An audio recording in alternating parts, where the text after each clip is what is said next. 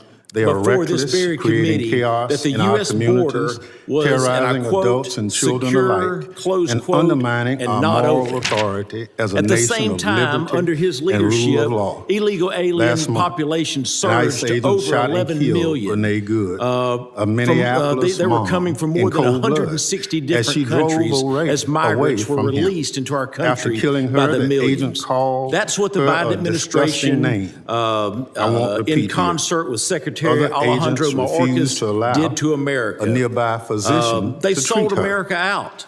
Democrats The consequences called for of their accountability. failures were predictable. Instead, when the United Secretary States Noem failed to enforce its blamed border, the victim, Ms. the Good, winners are not and attempted legal to gaslight immigrants or Americans American with communities. false claims It's the cartels, that Ms. Good drug was a smugglers, domestic terrorist. human traffickers, Renee and Good violent was criminals. nothing of the sort. We didn't need She new was a laws to mom, stop this a crisis. wife, a We needed a neighbor, president and an willing to American enforce citizen the who laws did not already on the books. deserve to President die Trump at the did hands exactly of her that. own government. Another promise She made, should be alive another today. promise kept.